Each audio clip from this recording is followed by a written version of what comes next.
Hey guys, here is the video for the last problem on the test. This is problem number 4.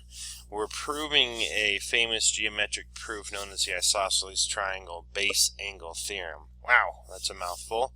But it just means that if you have an isosceles triangle, so here's our conditional statement.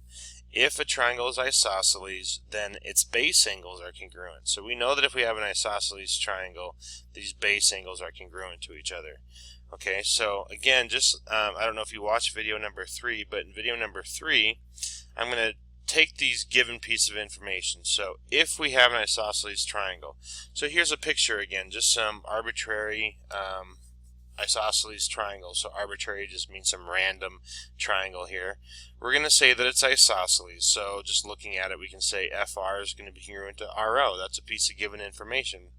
Well, based off of given information, we know that that's true, right? Because that's what it means to be isosceles, that these two sides have to be congruent. Also, we're given the fact that G is the midpoint of FO. In proof number 3 on the test, you were given the fact that this angle, you had an isosceles triangle, you're given the fact that this angle, in this picture here, this angle R, this FRO, right, this upper angle, if it got cut in half, bisected, meaning these two angle measures, these halves are congruent to each other, then G is the midpoint of FO. That's what we had to prove, right? So we had to prove that these two triangles are congruent. Therefore, these segments FG and GO were congruent, which made G the midpoint. This one's a little different, though. We have a little bit of different information. We're given the fact that we have an isosceles triangle. Okay, so again, just like I did before, let's construct an isosceles triangle. Just going to make this stand out a little bit.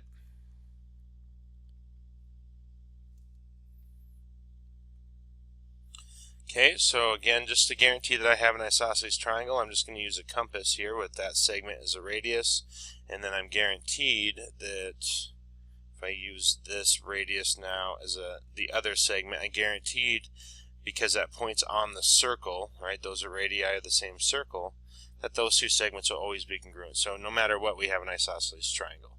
So given the fact that we have an isosceles triangle, so there we go.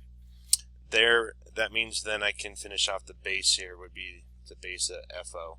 Now we're given the fact that G is the midpoint of FO in this case, so it's different. Now in proof number 3, you had to prove that G was the midpoint if you bisected the angle across from it. Now we're given the fact that G is going to be the midpoint here. Okay, so if I use my midpoint tool, so on this segment that I just made, I'm going to grab my midpoint tool. I'm just going to click on that base segment, and notice I have a point pop up where G is, right? So there's the midpoint. Okay, just make this point stand out a little bit. So there's our midpoint, and then we have this segment in between right here, right, that they both share. So we could prove again that those two triangles are congruent to each other, and therefore, because of symmetry, meaning that if we folded this triangle on that segment RG, that the two triangles would line up on each other. That's what it means for them to be congruent. Then this angle F has to line up on this angle O, right, which means that they're congruent. They have the same measure. So that's what we're trying to prove. So we're trying to prove these two triangles are congruent, therefore these corresponding angles are congruent to each other. Okay, so that's what we got here. So if I take the problem away, look at what we, if I take the problem away, this is just what we have here. We just have some isosceles triangle. Okay, if you take the midpoint and draw a segment from the midpoint to the angle across from it, okay, then that means that we have congruent triangles, and then these base angles here are congruent. So ultimately, what we can say based off this proof is that if you have an isosceles triangle, these base angles here will always be congruent to each other. Okay? Alright, let's get the problem back. Get this back on our picture. So let's go ahead and talk about the proof then. So the first thing that we worked with is that we had an isosceles triangle. Because we just had this picture, we're just going to take that one picture and it's just going to represent every isosceles triangle. So we're just calling it triangle FRO. It's isosceles. We're given that fact. Okay. So then we're also given the fact that G was the midpoint of the base of that isosceles triangle FO. So we're cutting that base in half. G is that midpoint, right, by cutting it in half. And then we draw that segment from the midpoint to the opposite angle, so that segment GR. So we can see our two triangles, right? So we're given the fact we have an isosceles triangle. G is now the midpoint of the base. Okay, so now let's go ahead and start talking about triangle congruence. Let's argue that these two triangles share those three sides, right? Those three corresponding sides. So because we have an isosceles triangle, we know that FR is congruent to RO, right? That's by definition of isosceles triangle. That's what it means to be isosceles. So we have a side congruence in both triangles. Definition of midpoint tells us because G is the midpoint, we're given the fact that G is the midpoint of the base FO. That means then that these two halves, this side of this left triangle has to be congruent to this right side of this right triangle. So by definition of midpoint, we know that that has to be true, that those two segments have to be congruent. So now we have two side congruency combinations going on in these triangles. So let's argue the third side then.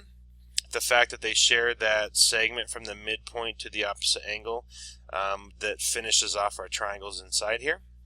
They share that segment, so it's got to be congruent to itself, right? The reflexive property says that we can argue it that way. So now we've argued that all three sides in these triangles are congruent, so now we can state the fact that we know for a fact that these two, the left triangle and the right triangle, are congruent to each other, right? By that side-side-side combination. Because we know that if we have two triangles, and all three sides in both triangles are the same in length, those two triangles have to be the same. I mean, they just have to be congruent. There's no other way around it, right? So that's what the side-side-side combination says. And now that we've argued that these two triangles are congruent, we can say for a fact that we know that this angle F has to be congruent to that angle O, because they're corresponding parts of congruent triangles, and they're congruent, right? That's our logic. That's how it flows. The fact that we take what our given is, we build some kind of triangle congruence in these kind of proofs. We prove that these two triangles are congruent by some kind of congruence combination.